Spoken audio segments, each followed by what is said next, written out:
Mas acho que por entendi ontem, que foi português, eu acho que 30 minutos, sabe?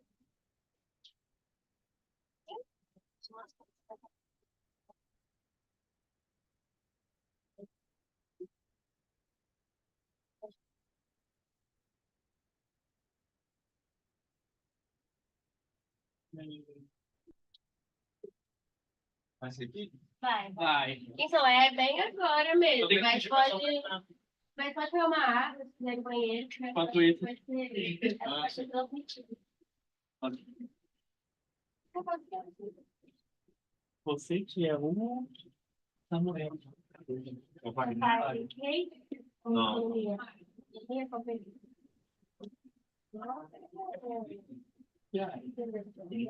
Então, que bem, doutorado. E tem eu entrei no PN, eles não, assim, eu não vou deixar. Eu gosto. Tem vários aqui. Então, assim, eu não sou. E aí, por isso eu gosto aqui. Aqui eu já fez isso, tá? Nossa, o Ivan Selic, eu lembro dele. Mas o Ivan é HP. E tô querendo por isso formar.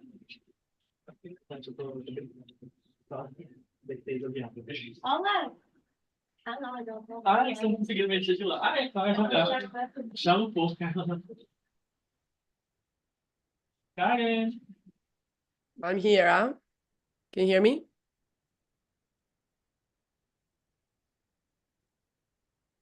Can you hear me? Hi, and how long are we starting?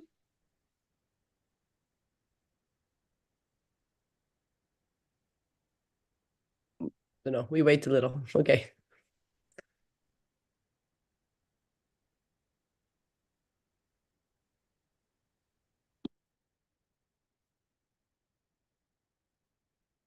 Dos.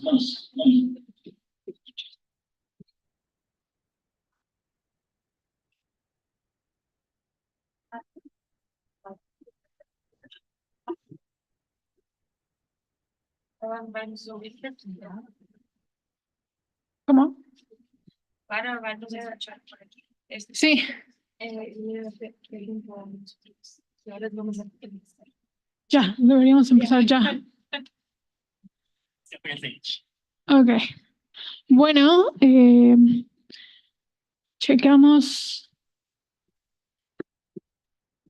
Iniciamos con la segunda presentación del primer día. Tenemos el placer enorme de contar con la profesora Clara Mattei. Voy a hacer la introducción en español y la presentación será en inglés. Entonces, preguntas vamos al final en el idioma que prefieran. Clara Mattei es profesora asociada del Departamento en Economía en la New School en Nueva York. Sí, su investigación es relacionada a la historia del capitalismo y la relación crítica entre el pensamiento económico y las políticas públicas tecnocráticas. Recientemente, como muchos de ustedes sabrán, publicó su libro The Capital Order: How Economists Invented Austerity and Paved the Way to Fascism, que también fue publicado por Boy Tempo acá en Brasil como A Ordem do Capital, si lo dije bien. No mucho más que decir. Estamos muy contentos de tenerte por acá y bueno, sin más que decir, te dejamos la palabra, profesor.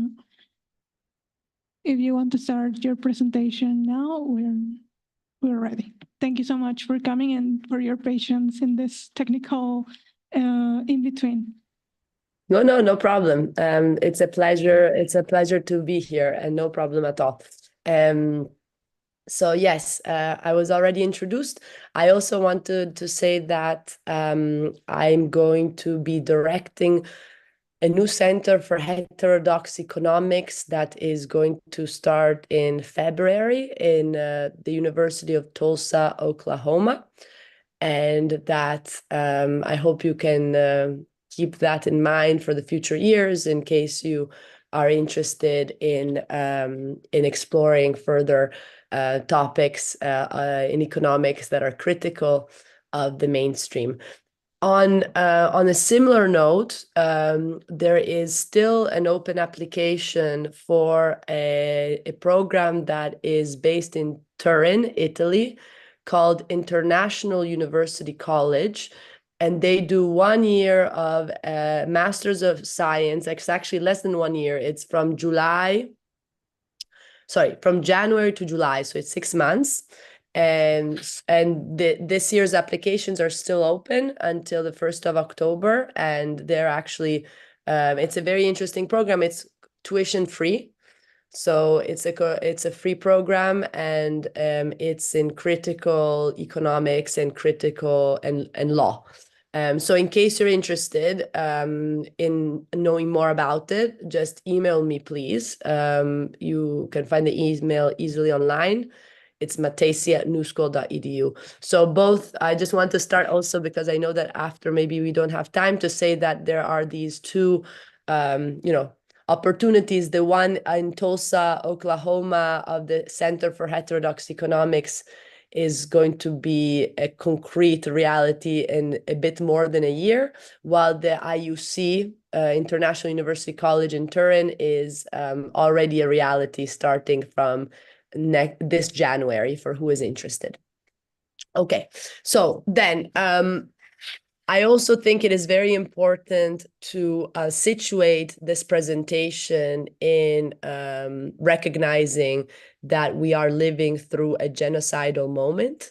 We are witnessing every day the killing of hundreds of children in Palestine, not just in Gaza, but also in the West Bank. And we are witnessing the complete ideological and especially economic and political support of Western countries in financing the murder of women and children and their starvation. So it is very important that as you young generation of students and economists to realize that the genocide in Gaza is not separable from the study of our economy. Actually, I would like to say that it is the most violent and obvious expression of the truth of the logic of the type of economic system we live in and we actively support. Because we very well know that the death of so many innocent people is a source of profit for not just the arms corporation, but for the big oil companies, for the Google and its cloud technology. The amount of economic interest in destroying an entire region and all of its population is huge, and it is one of the reasons why what is happening is kept silent, and it is really one of the darkest historical moments in a very long time. So let's please keep this in mind as we speak, because in my own work, what I've tried to do is focus on austerity policies, and I will try to define them in a minute. But what this focus, which is a historical focus on austerity, does is showcase the fact that the logic of profit, which is the one currently governing how we produce and distribute in our society at a global level is incompatible with the logic of need. And this is a reality that we need to keep very, very clearly in mind when we discuss economic issues and capitalism. Capitalism is not a system meant to satisfy the needs of people. Needs of people are the secondary outcome of priorities that are actually based on the sacrifice of people themselves. So this is very important. The title of the book, the Ordem do Capital, that in English was the capital order, tries to stress exactly this, that capital as we see in money, expressed as money, capital as we see expressed in inputs for production, capital as we see expressed in GDP growth. These objects are based on capital as a social relation of production. And the social relation of production is a very specific one. And it is based on the fact that the majority of people on the planet have no alternative but to go work in exchange for a wage, and usually a very low one, right? For us to exist, in order to eat, in order to sleep, in order to go to school most of the time, in order to do anything as human beings, we depend on the market. This is technically what Marx and economists call market dependence. And this implies the specific economic coercion that is typical of capitalism. Namely, once more, the fact that we are compelled to sell our capacity to work in exchange for a wage. Of course, no one is obliging us politically, right? It's not explicitly political. Yet, if we don't do that, we can't survive in the type of society we've organized. Okay, so the fact that our economic system is based on economic violence. I see people coming in now. Maybe we should have waited a couple more minutes. Should we wait? Are people in the room?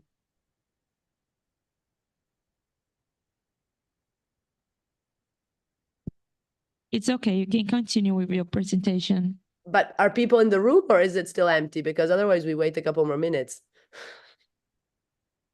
Actually, the room is kind of full. Okay, It's good. okay. No, sorry, just because I mean, not that I see very much, but what I see is some people entering, so I didn't want. Okay, good. So, and second of all, can you guys follow? I'm sorry, I do not know Portuguese, Brazilian Portuguese, but should I speak more slowly, or can you guys understand? It's okay? Everyone is saying it's okay. Okay. We can okay, understand great. you fully. Okay, wonderful. Thank you. So this is very important, is to realize that our economic system is based on coercion of various types, but especially this specific economic coercion that, of course, is less visible because at the level of the market, we are free to go and sign our labor contracts. So the fact that we are compelled because we have no other means of making a living is something that bourgeois mainstream economics does not problematize, right? So in my work, I tried instead to problematize the foundation of our economy. Again, capital as money presupposes capital as this social relation of exploitation. And when we say exploitation, we mean technically that workers produce more value than what they get in their paycheck. And this value is appropriated by your employer. And of course, you do not get to decide on what you produce. you do what the employer tells you. And I think this is very important because it relates to, once more, what is happening today. A lot of employees of Google in New York City, for example, that were developing this cloud technology to exterminate civilians in Gaza, wanted to oppose what they were doing when they went to work. But of course, they had no say in what the company had decided to do, so that the only option they really had was to resign, right, and lose their jobs. So this, I think, gives you a good sense of what ultimately exploitation, which is existentially also about alienation, is all about.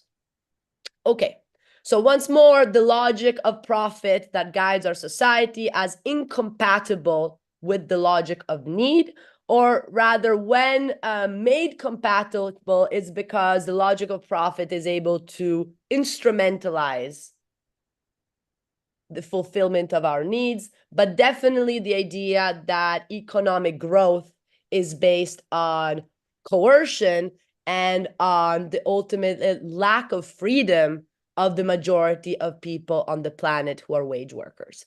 This is not something that you would discuss in your economics classes, because when you're taught economics, are you guys all economics students? Yes, more or less? Además de economía. There is Philosophy sociology and law students and too. law, yes. So we're not Philosophy and law. and international relations. Yes. So as students at university, unless you're very lucky, the course of economics that you do have nothing to do with what I just told you. They take for granted abstract assumptions that, instead of explaining how our economic system works, hide how our system works. And this is what Marx defined as ideology, right? Ideology is exactly the fact that you conceal, you hide, you mask, instead of explaining. And in this way, you make sure that what is in the interest of a very small minority of capital holders results as being of universal interest. Yes? Okay. So in my work, I focused on austerity. What is austerity and why is it so important for the capital order? The thesis that I discovered through the economic historical work I did is basically to say that austerity serves a very important role in our capitalist society, exactly because it makes sure that no alternative economic system is ever even thinkable. Okay, so austerity plays a fundamental role in coercing us into accepting our condition as wage workers, and in also creating ideas that lend consensus to the capital order. Okay, so austerity is extremely powerful because it is the state, okay, the state that actively protects the capital order, protects capitalism. Our economic system is not spontaneous, is not natural. That's in something else that we need to be very critical of. Usually we do not study the origins of our economy because we take it as a given. What you discover if you take history seriously is that there's nothing natural or obvious about capitalism. And that actually you discover that the system is fragile. The system needs constant protection because it is based on the sacrifice of the majority. So why should the majority accept an economic system in which it constantly loses? It is only possible through active effort from the part of governments all around the world, including the Brazilian government, that right now is doing a harsh dosage of austerity. And hopefully, as young people, you can help pressure this government to do something a little different. Now, let me see how I want to tell the story. Maybe I tell the historical story and then I tell you what austerity is rather than just telling you a definition that is more abstract. So in The Capital Order, my book, I look at what happened after the First World War. Okay, so the Great War, we are in 1918. What happens is that there is a massive existential crisis of our system. This is a very important historical moment because nobody, from the ruling elite to the more powerless peasants, really thought the system was going to survive. Why? Because the war had exposed how there was nothing natural of capitalism and how actually the state had to enforce very high degrees of exploitation in order to even win the war. So how the war was won not only on the death of so many workers, but also on their high degrees of exploitation in the factories. Okay, so what you see is that this crisis of the system is true not only just in Russia, where of course there's a revolution, but also in the hub of capitalism, Europe. Okay, and what you notice is that people are questioning the two pillars of capitalism. What are the two pillars? Wage relations, again, the fact that we have to work for a wage if we want to survive, and private property of the means of production, right? The fact that actually all we do depends on the decisions of private investors. So with the First World War, what my book tells the story about, and again, if you can't access, I think it's in the libraries. If you can't access the book and want to read it, I don't feel like buying it, please reach out. I will find a way to give you access to it, okay?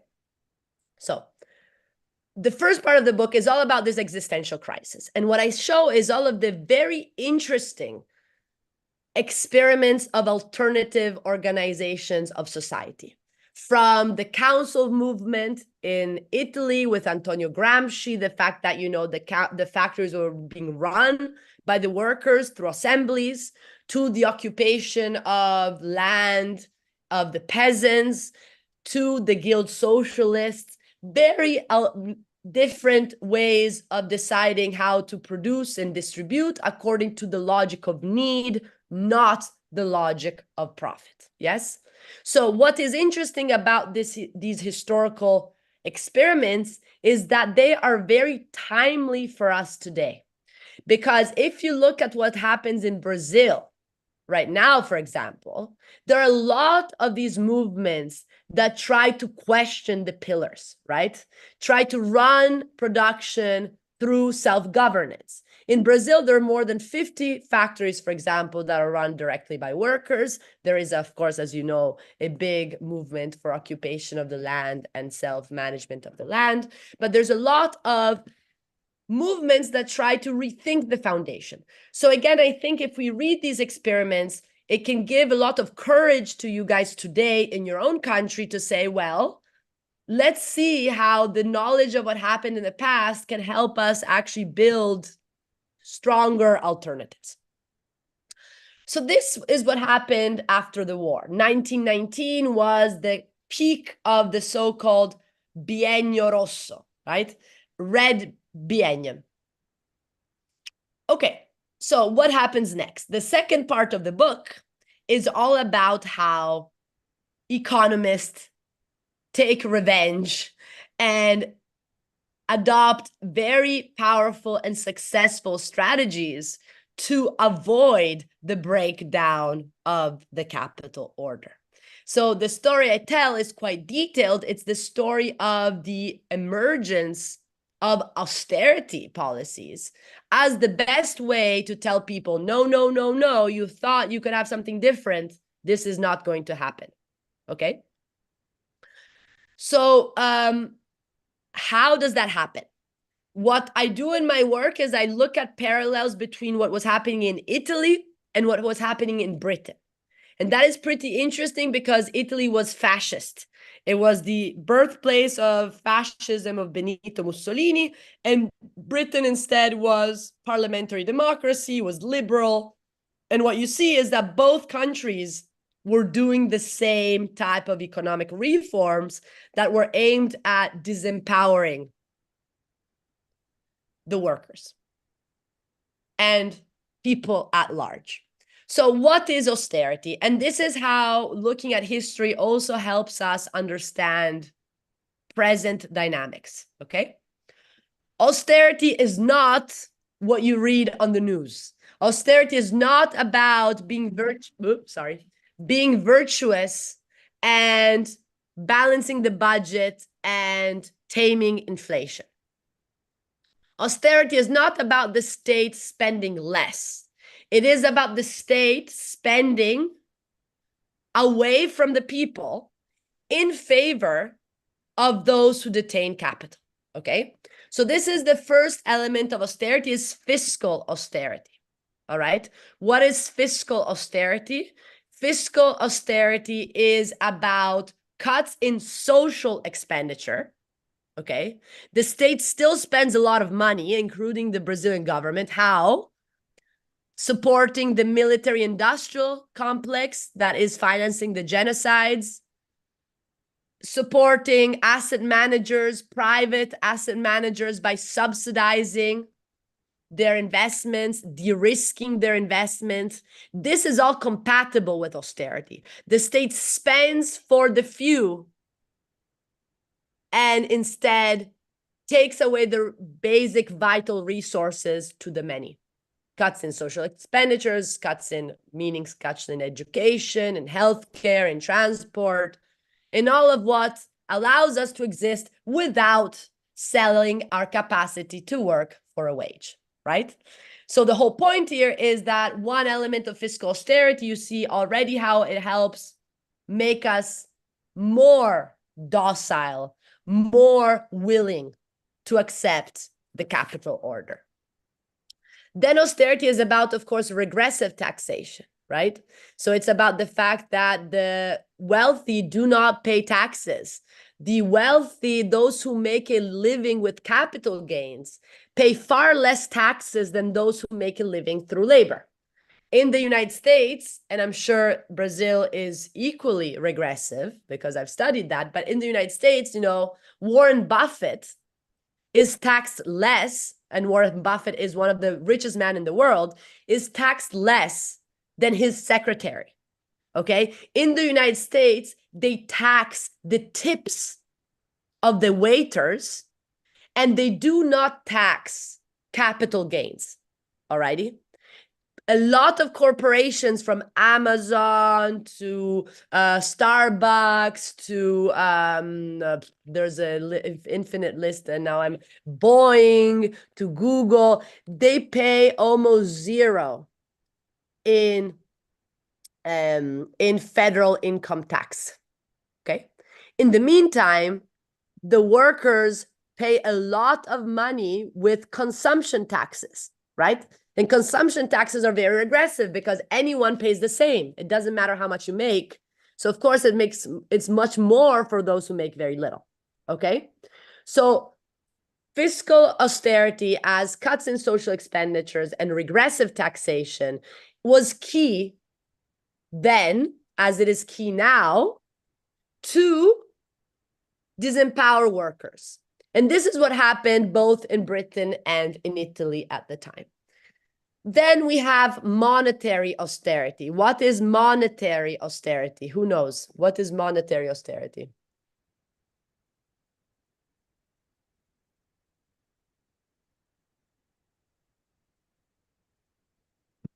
Any idea? I'm sure you know.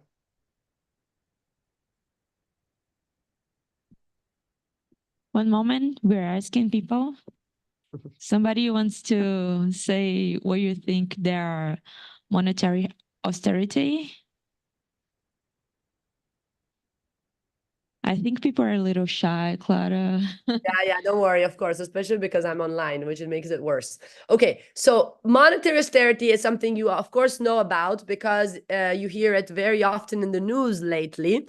And it's all about increasing interest rates, right? So the Brazilian Central Bank in 2023, in June, set interest rate at 13.75%. Okay? Now, what does this mean? It is told to you that you have to increase interest rates in order to defeat inflation. Yes?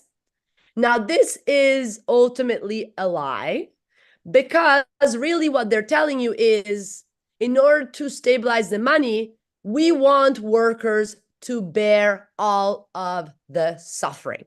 How? First of all, when interest rates go up, what happens? Whoever has a loan to pay is in trouble, right? And now, there is 79% of Brazilian households who are in debt in order to exist. That is a huge number. So for these people, the fact that interest rates go up almost means, and it's 70 million adults are in default in Brazil because they have personal bankruptcy crisis. They cannot pay their loans. In the meantime, of course, those who have lent the money are winning, right? So there is the wealthiest 10% of the Brazilian society is made up of private holders of governmental debt, not to speak about, of course, of international creditors. But all of these national and international creditors, those who make a living off of capital, of course, cannot wait for interest to go up because they make more money. So this is the first issue, right? So again, how austerity benefits the few while killing the many, quite literally. And it gets worse because we as people don't lose just because we have higher bills to pay on our credit card. We also lose our jobs. So what monetary austerity does is that it creates a downturn. There is less it becomes more costly for businesses to borrow, and this means that they will slowly diminish their investment. And what you see is that when interest rates go up, the labor market gets worse. And this is exactly what is a big aim, for example, of the Federal Reserve today, like it was in the 1920s in Britain. The idea was if we increase interest rates, we can increase unemployment. And when we increase unemployment, this means that workers lose bargaining power, obviously, right? So there's no better way to preserve the capital order to increase unemployment because the reserve army is the best way to make sure people are disciplined into accepting the only possibility to survive, right? So if you have no job, you will be willing to accept a worse job, correct? So this is also part of austerity. Fiscal and monetary austerity are working together to disempower workers and, of course, increase the economic benefits of those who live off of capital that are a very small percentage of the population, both nationally and globally. And then we have industrial austerity. And industrial austerity goes with the other two. It's the austerity trinity. And industrial austerity is about privatizations, ultimately. It's about deregulating labor. So about, defeating unions, making labor more precarious. All of this, once more, is not dumb in a way because it increases our market dependence, right? If you get fired as a public employee you will have to go work for a private business that will be able to compress your wages and make your benefits worse. Okay, so this is the austerity trinity that was applied after the First World War to kill all of these experiments for an alternative. And it's the same austerity trinity that we see over and over again throughout the history of capitalism. Austerity is in the DNA of our system exactly because it's the best way to protect the capital order from possible alternatives. Yes? Now, I want to conclude by just showing you how these economic policies that, of course, are governments implementing them, right? So it's the state that actively protects the market. Okay, there is no spontaneous market. Do not believe, please, your textbooks. Look at history and realize that there is no market without the state actively supportive private property of the means of production. Okay, these policies are also supported by ideas. Yes, and the ideas are those you learn at school, because the type of economics that you study normally is neoclassical economics that originated and was diffused in the time I study in the book. Yes, so if you read my book, you will learn about the origins of what you study in school, thinking it is the only possible paradigm. It is the only possible way of doing economics. It is not the only way to do economics. It is born out of the need to repress alternatives, out of the need to disempower workers. Neoclassical economics was born through economists that were literally calling workers pigs. So if you read my book, you will find very interesting lines in which the same economists like Maffeo Pantaleoni, who were known for their progress in theorizing in mathematics and the purity of the formula, right? In the idea that no, economics has nothing to do with politics. Economics is pure. Economics is objective. Economics is like any hard science, right? The objectivity of the truth of economists. These same economists who thought of themselves as being the spokesman of inevitable truth were also the economists who were saying that workers are pigs and were really trying to crush any form of organized movement for economic change. So part of my work is written in order to have you young scholars be critical of the type of knowledge that you learn in school just by memorizing some formulas. If you look at the history of the discipline, you learn that it was all part of a class warfare to defeat the majority who wanted greater economic agency and wanted to participate in the production and distribution of resources. Okay, so very important how the neoclassical framework that puts savers and investors at the top of their models, who disregard the labor theory of value and just tell us that workers are parasitical on capital, who say there's no classes, who are only focusing on individuals, who tell us there's no conflict, there's only harmony. All of this is made to have us accept silently a system that is killing all of us, especially killing in Gaza at this moment, especially killing in Sudan at this moment, but also killing us in our daily lives, in our capacity to actually participate in anything meaningful that is not just about trying to make money to survive and feed our families. Okay? So the call for you young scholars to say, we as people who have the luck to study, not everyone gets to study, and especially not everyone gets to study for free. You're very lucky. My students in New York pay $50,000 in tuition every year. not to count the expenses of living in New York City. So the privilege of studying for free is also a duty to be critical about the type of knowledge that is not knowledge that is in line with the times we're living.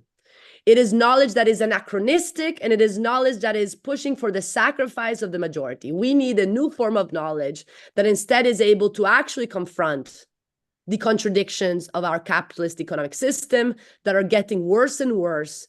And neither we, as a young generations, decide to move forward to realize that economics is a political discipline, or we will have very little chances of changing this society. I close here. Thank you very much.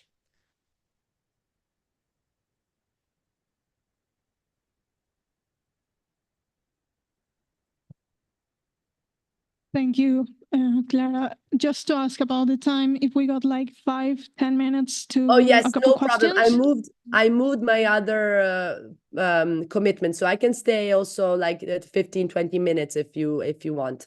It's okay. We're gonna take a couple questions in Spanish and in Portuguese. So yes, I think I can understand. Have one-on-one, and Lei is gonna help me with the Portuguese translating, and I will take the Spanish questions. Okay. Give me just a second. I close the door. Before that, we're gonna meet after the session for the lunch, so everyone doesn't spread and wait outside the auditorium, please.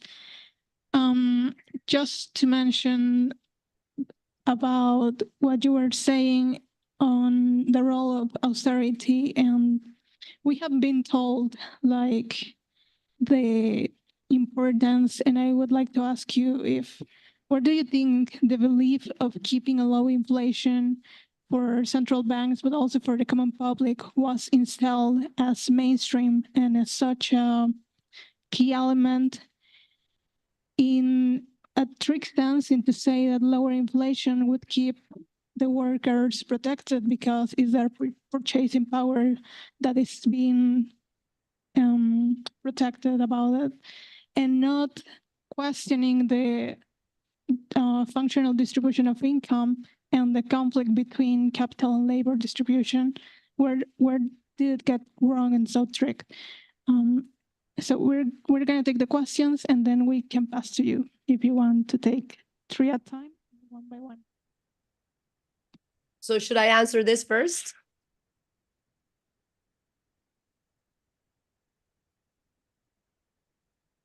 Should I answer this first, or we first collect? What do you prefer? A gente vai tentar pegar uma em português e uma em espanhol. Aí faz 2 de cada vez. Espanhol, português. Ele pediu para Posso fazer a pergunta em inglês também? Tipo, pode? Ok. Sou Samuel, sou aqui da Faculdade de Economia. Professor Clara, thank you so much for your presentation and your work in general.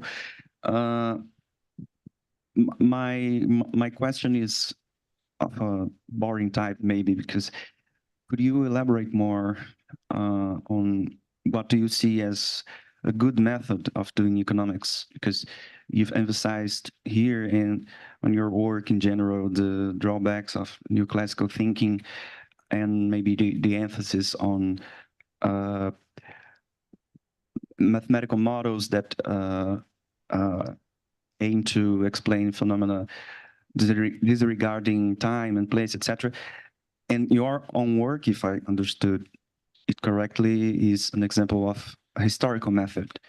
But what can we conclude and or infer from the historical method? So if you could say a little bit more about this epistemological side of the question, I would be very glad. Thank you so much. Thank you. Bueno, mi nombre es Matías, soy estudiante de Sociología de la Universidad de Buenos Aires. Entendí todo, pero me pondría... That's Matías, a student from Buenos Aires University. Entendí todo, pero me pondría nervioso si hablo en inglés, así que voy a preguntar en español. No, Can I say something? I think I can understand the question in whatever language you want to ask. If I have problems, I ask for translation. But you can go ahead in Portuguese. I can understand. It's in Spanish. Sorry, if it's in Spanish, then yes, sure. It's the same. Better, Spanish better. Go ahead. Ok. Bueno, primero muchas gracias. Mi consulta es, básicamente, creo que hay un proceso histórico que la CEPAL ha tenido un rol central, siendo la contribución de la región más importante de la historia del pensamiento económico mundial y proponiendo muchísimas diferentes variaciones de políticas públicas. Yo creo que ha sido un devenir la adopción del fiscalismo y la austeridad monetaria luego de procesos muy complejos de la crisis de la deuda en los años 80 y 90, con hiperinflaciones en varios países, o por lo menos yo vengo de Argentina, entonces nosotros no hemos adoptado políticas de austeridad monetaria y creo que son distintas esta adopción de políticas en la región, con Lula y el gobierno actual de Brasil sosteniendo un proceso político de muchísimos años, con una reducción de la pobreza e intentando ir hacia un compromiso de reducción de la desigualdad con reglas que no son impuestas por una economía que está sumamente globalizada y que la CEPAL ha dicho mucho y los gobiernos creo que vienen pronunciándose, tanto López Obrador en México, Brasil aquí, con una austeridad fiscal y monetaria que no han abandonado, pero que ponen en discusión el por qué se toman este tipo de políticas y qué se puede hacer, porque en el caso de Argentina, por ejemplo, cuando no se adoptan medidas de este tipo, la crisis de la deuda se vuelve insostenible, los mercados se desploman y la macroeconomía se vuelve completamente insostenible. Consultarle si usted pudo adoptar algunas cuestiones de la escuela cepalina o si tiene alguna reflexión sobre las particularidades de la región en la toma de este tipo de políticas, porque me parece que revisten otro tipo de complejidad y que además, digo, no han sido propuestas por la región. Pedirle a Lula que abandone este tipo de políticas me parece que es muchísimo más complejo, sobre todo porque es un país que viene avanzando con una agenda muy importante en torno a los BRICS, en torno a otro tipo de políticas a nivel mundial y viene mostrando grandes avances. Previo a su exposición ha habido una charla acerca de la propuesta del gobierno de aumentar los impuestos a las multinacionales y taxar a los súper ricos. Entonces, consultarle si ha podido incorporar alguno de estos elementos a su análisis. Muchas gracias. Gracias. Okay, great. Maybe I respond to these questions, the two of them, because I think they are actually quite connected. My Spanish, I mean, I'm Italian. I could try to speak macaronic Spanish, but maybe it's best if I stick to English. I don't know what you prefer. It's okay, English, okay. Thank you. I'm going to reverse the order. So first answer the second question. So thank you very much. Of course, the complexities are immense. And of course, there is the very important issue of positionality within the global economic system that needs to be considered. Now, I think the analysis that I've undertaken historically within Europe is useful today still because it emphasizes something that often also let's say, more heterodox tradition tend to minimize, which is the class dimension. And so it's very important for us to, while we discuss, of course, the relation between, for example, the North and the South of the globe and the imposition of austerity by international investors and international speculation, to always also keep in mind the dimension of domestic class analysis and, of course, international class analysis. So that, I think, is something that is very real, as like kind of the lesson from the book. If you'll have time to read it, is I think this is something that I see as usually dismissed instead of considered together with all of the complexities that you were bringing to the table. Now, I also think that another element that I hope I stress in my work is to say that austerity is not optional under capitalism. This is a lie that has been perpetuated, I think, also by many forms of Keynesianism, to convince us that actually we can imagine a virtuous form of capitalism in which you can have it all. You can have private investment, but you can also have, happy workers. This is a problem, I think, historically, because especially for the countries in the global South, what you realize is that the constraints of the balance of trade are crucial in eliminating any possibility of social redistribution, right? As soon as you social redistribute seriously, you will have an increase in imports that will screw up basically your balance of trade and the value of your currency. And this, of course, is nothing with respect to also the speculation on the real or other currencies that markets can do, notwithstanding your fundamentals, right? So this is very important, is to try to understand how by focusing on austerity, you also see what are both economic and political limits to forms of social redistribution within the current economic order. So, of course, there's the very huge problem that if you start giving people resources, these people might not want to participate in an economy that is based on exploitation. And that is why, I mix the two answers if I can. That is why one of the most important, I think, epistemic proposals of, I think, a truly radical economic framework is to really challenge the divide between the economic and the political. There's no economic issue that isn't in itself intrinsically a political issue.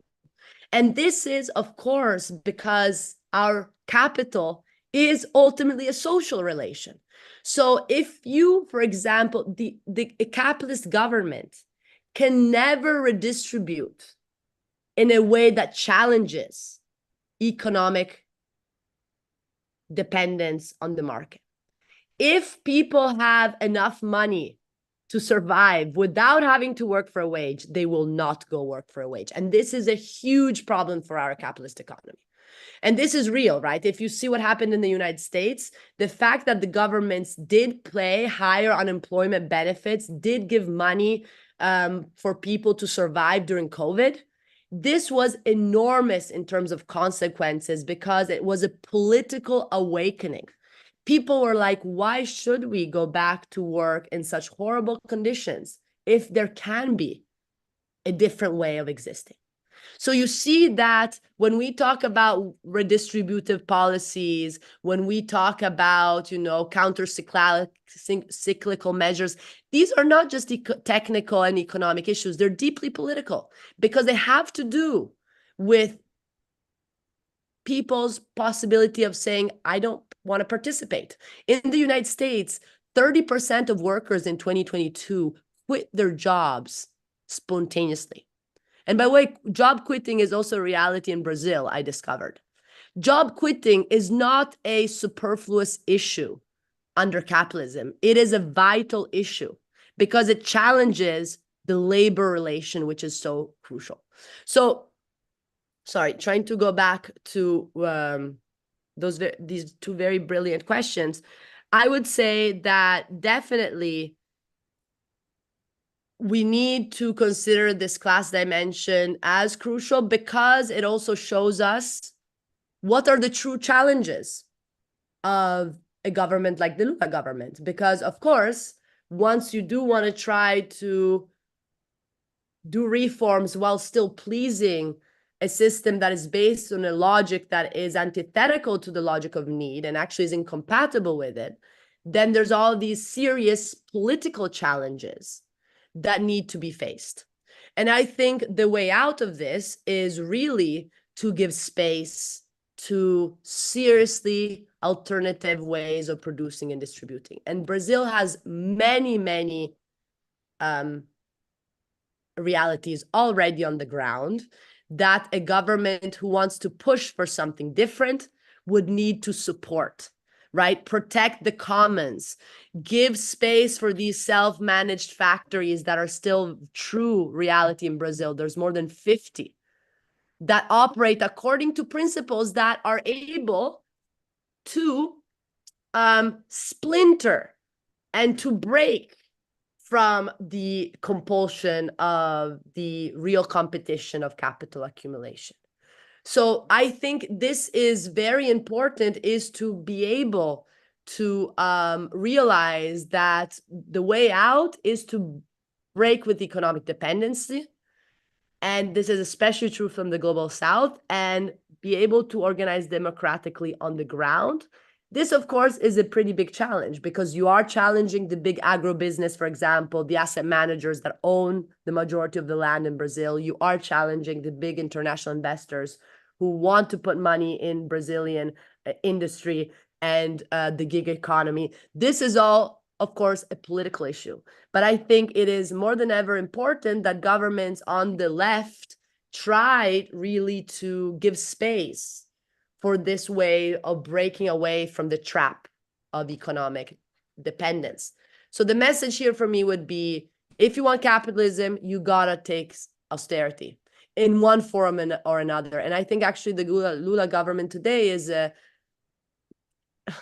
demonstration of this, right? There is austerity that is implemented to make sure the markets don't overreact. And of course, they overreact even by the fact that someone on the left is even being elected, right? So this trap is something we need to take seriously. So let's not elude ourselves that we can just easily do welfare measures if we do technical reforms under our system. This is a political battle. Any economist who wants economic transformation, even gradual, even reformist, but with an objective that is about people, not profit, is necessarily participating in a political terrain and in a political battle. And I think it's what's important. So one epistemic realization I think that is very important for economists is to realize that they are not exempt from radical political issue because it's all about labor relations. So of course, I did not answer in a very satisfactory way because the situation is so complex, but I think I at least hope I gave some instruments about the epistemic. I think, again, many Marxist economists themselves really lose sight of how there's no economic without the political dimension, and this leads to forms of determinism that are not useful for the cause. So the first element, I wrote now a little book that is an introduction to political economy as I teach it to my students. Hopefully it will come out soon in English. It should be coming out in the spring, in which I try to kind of take insights from the Marxian tradition and someone like, my colleague Duncan Foley, some insights of real competition of Anwar Sheikh, some students of critical studies of critical development. But I try to always give importance to the political dimension that I think many times is lost. But of course, there's a lot of space to build critical alternative paradigms, and there is a lot of space for that. And I have a lot of literature that I can suggest if you want to reach out.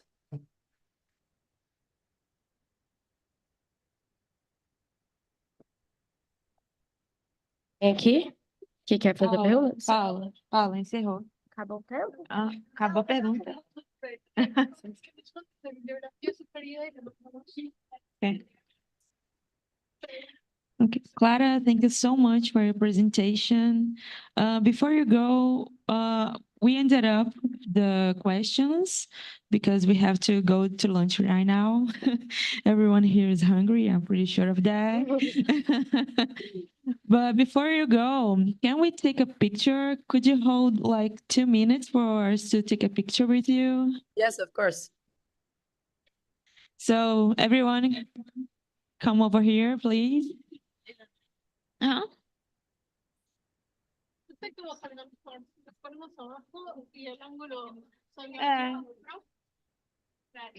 Pode ser.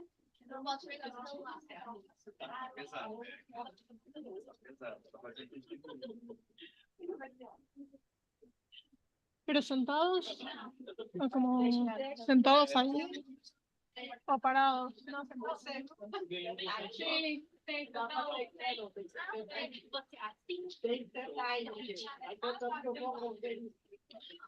Well, in the name of everyone who is here, I want to thank Professor Clara. Your presentation was absolutely brilliant. We loved it so much, and we will contribute very much for our conference here. And we will reach out for you so we can read your Bible, the books you indicate. Okay. So thank Very you good. so much. And now we will Thank take a you. picture because we are so delighted to have you here. Thank you very much.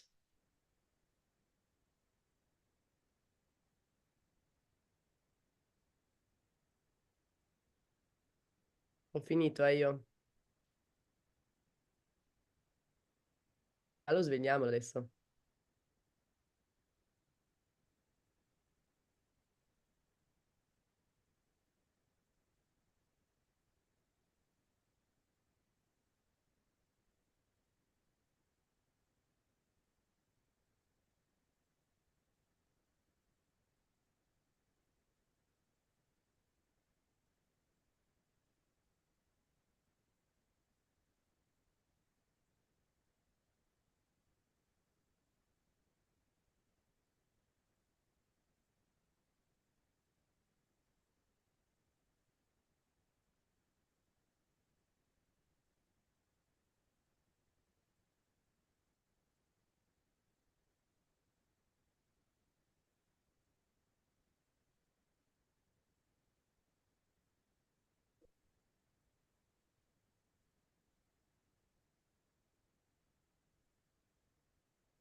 Senta-se 15 minutos, vamos apresentar o que é de América Sul e vamos todos ao almoço, finalmente.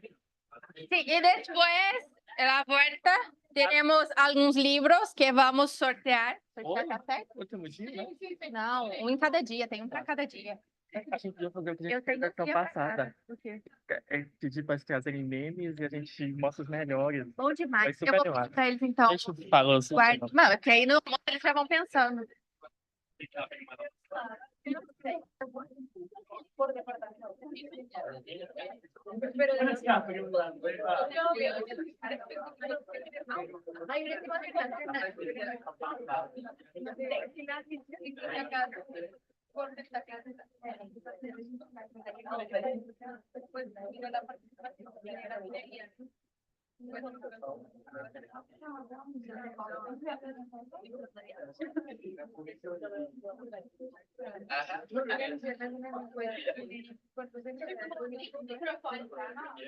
Pero no dice cómo lo busca.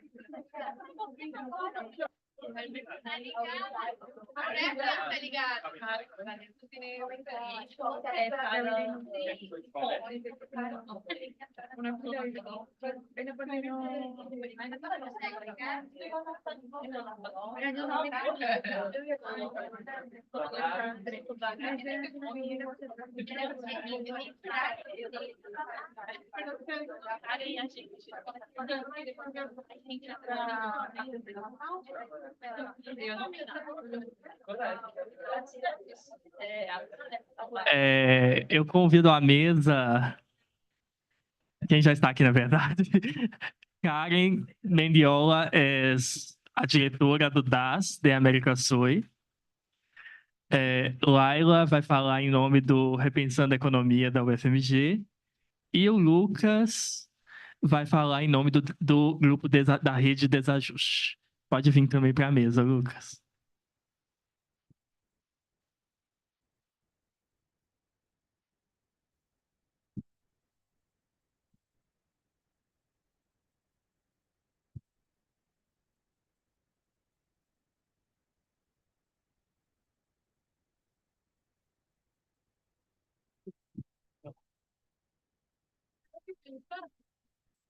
Nossa, para ir para cá, não?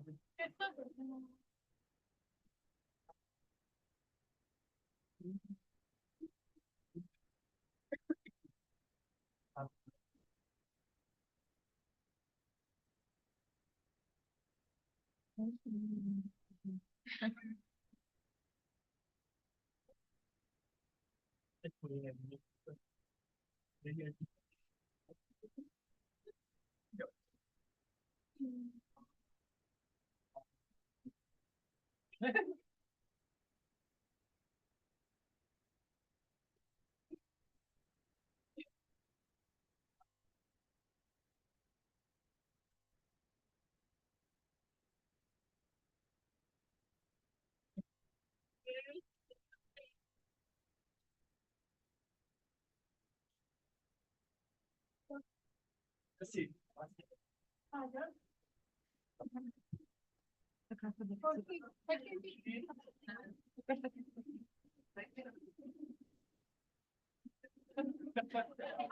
Y luego cada uno va a hablar en ¿qué idioma? Espanhol. El español puedo nada más. Eu que alguém entende espanhol. Bien. Bueno, les vamos a presentar rápido una introducción a la red que organiza esto y la verdad que sin ayuda de los grupos locales cada año y cada edición no sería posible. Entonces, un agradecimiento muy especial para toda la gente de Brasil que nos estuvo apoyando, de UFMG, Rethinking UFMG y de Desajuste.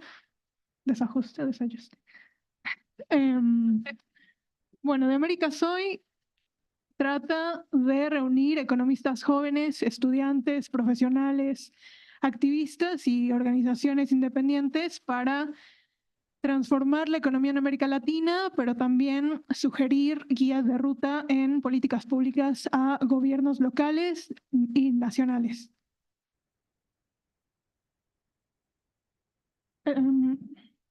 Sobre todo desde el lado del desarrollo, la academia, el territorio, la organización comunitaria y la desigualdad.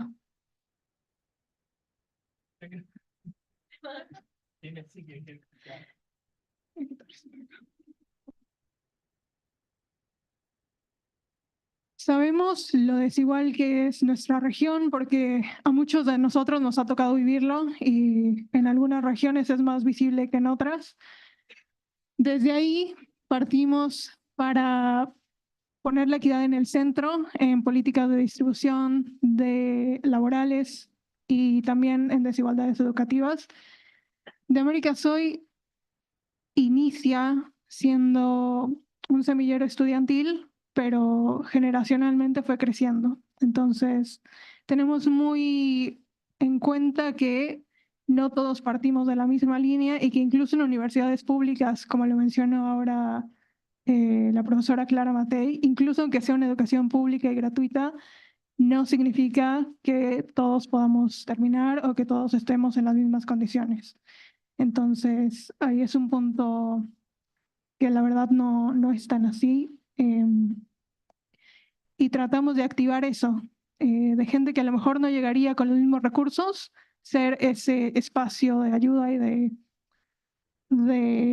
para que alcancen el mismo nivel. ¿Qué queremos? Además de mover un poco las ideas de los estudiantes en licenciatura y de convertir a un par en maestría y economía, llegar a oficinas de gobierno que nos escuchen, que entiendan también que el cambio parte del cambio curricular, del cambio afuera en el territorio, en la protesta y en la acción comunitaria.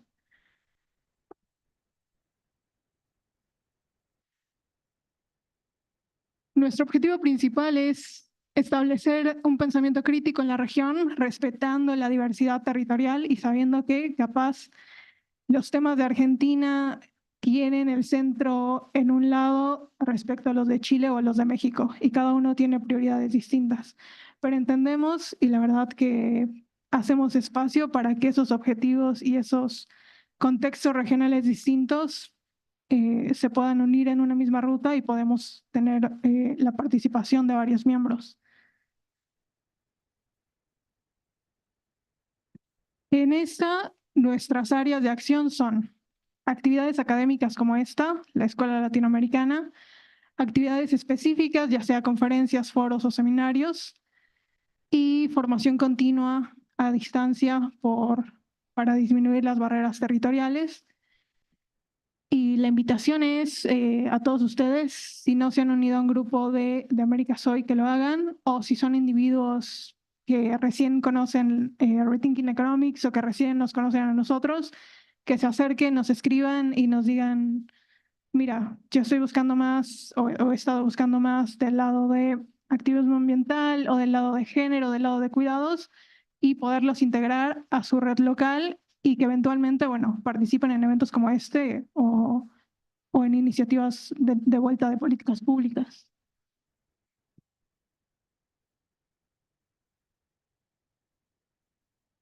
Ya llevamos 3 ediciones con la L, como mencionó Laila. Entre esas 3 vamos sumando de a poco, más de 300. Y bueno, esperamos que se sumen más. Donde estamos ahora más presentes es Argentina, Brasil, Chile, Colombia, Ecuador, México, Perú, Uruguay y Costa Rica estaba por ahí, pero como que viene y va. Entonces, igual si conocen gente del Caribe o están en otro lado donde no estemos aún, escríbanos. Y ahí está nuestro libro que sacamos hace un par de años. Va sobre qué pasó con la enseñanza de la economía en América Latina y por qué los economistas se corrieron tan a la derecha y de dónde viene como todo este ego económico sobre otras ciencias sociales, con casos de estudio también de Chile, Argentina y México. Está muy bueno, está para descargar en la página web. Y bueno, nada, les paso el micrófono. Eu vou ser muito breve, porque como a Isa estava explicando tão bem para os nossos visitantes, estamos varados de fome. Mas basicamente o Desajuste, ele é uma rede de economistas, cientistas sociais, interessados em economia, jovens que tentam pautar e contribuir com eventos ou realizar eventos, basicamente pautar políticas econômicas voltadas para uma justiça tributária, pela justiça climática, enfim, pautas de economia heterodoxa e progressista. E nisso, para exemplificar bem rapidamente, a gente recentemente trabalhou em questões relacionadas com o G20, com a participação do G20 social.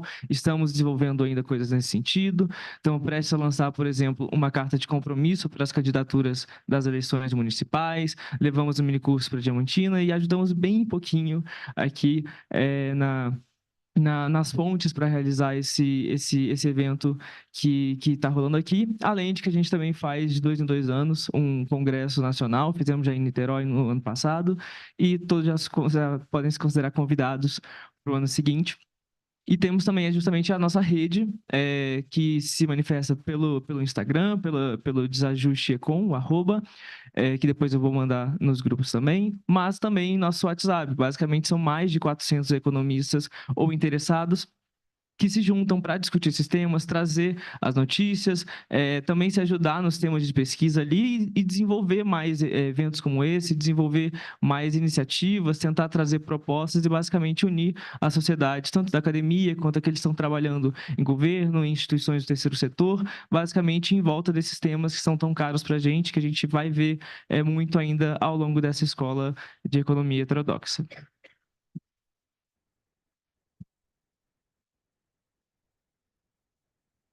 Bom, pessoal, para encerrar a mesa, então, muito prazer, meu nome é Laila.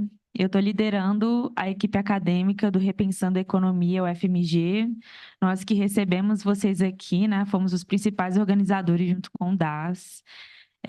Primeiro, eu queria agradecer também a equipe toda que está aqui, a Paula, a Lara, a Isabela, a Almira, que ficou ali. Levanta, gente. A Carol, ao Fagner. E gostaria de fazer um agradecimento especial para a Carol, que ela que conseguiu a moradia de vocês, ela que veio com a ideia para que vocês não tivessem custos para poder estarem hospedados aqui no Brasil. Então, uma salva de palmas para a Carol. Queria agradecer a presença de todos. Sei que o Brasil é um pouco isolado, né, do restante da América Latina. Isso foi dos principais motivos para a gente poder fazer esse grupo aqui no Brasil ser forte, para a gente poder fazer funcionar aqui no Brasil. Nós não acreditamos em um país isolado do restante, nós não acreditamos em uma hierarquização, né, cultural. Nós queremos deixar isso daqui absolutamente claro, porque o Repensando a Economia entra no Rethinking Economics e no The America Soy como um colaborador latino-americano. Nós nos colocamos aqui enquanto pessoas muito preocupadas com essa integração, e esse foi um dos motivos que conversamos muito com a Karen durante o ano passado e falamos, vamos trazer para cá, a gente consegue, e conseguimos. Então, estou muito feliz de ter todos vocês aqui. Obrigada pela presença, eu espero que vocês aproveitem muito o evento. Vai ter palestras, aulas, mas também vai ter festa. Importante ressaltar isso. Vai ter cerveja, que a gente é latino-americana, a gente não vai mentir, a gente gosta de curtir, faz parte da nossa experiência e a gente quer que todo mundo aqui aproveite absolutamente cada segundo disso. Então, sigam a gente nas redes sociais, vamos continuar se comunicando e absolutamente tudo que vocês precisarem, nossa equipe vai estar 100% à disposição, vocês vão ter ajuda a todo momento, ok? Então é isso, aproveitem o Brasil, espero que vocês estejam curtindo o clima. Aqui dentro está frio, mas lá fora vai estar quente, então aproveitem bastante, gente. Bora almoçar.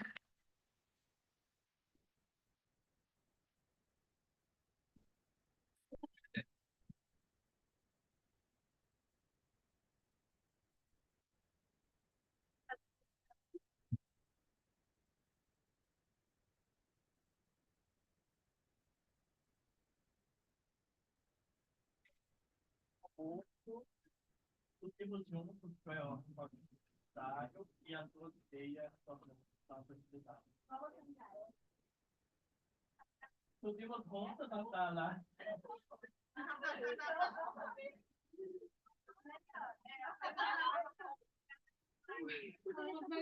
Perdão? Dinheiro no cartão.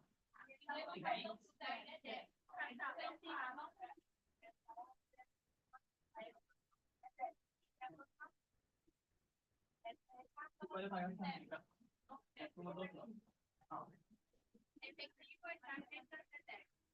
Vamos organizar aqui. Bueno, avanzamos esta libertador de 30 para... Ah, bueno, entiende. 1h30.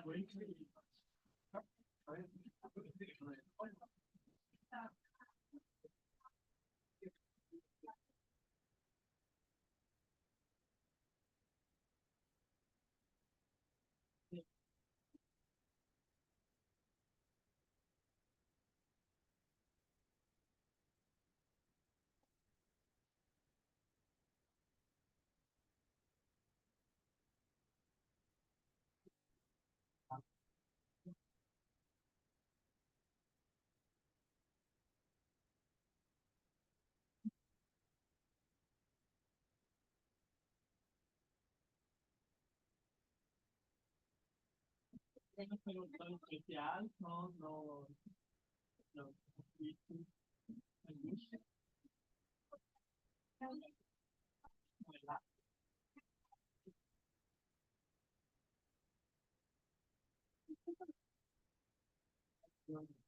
Volvemos, sí. Las 2:30 acá. No sé si podemos llegar acá entonces. Bueno, es muy seguro, pero...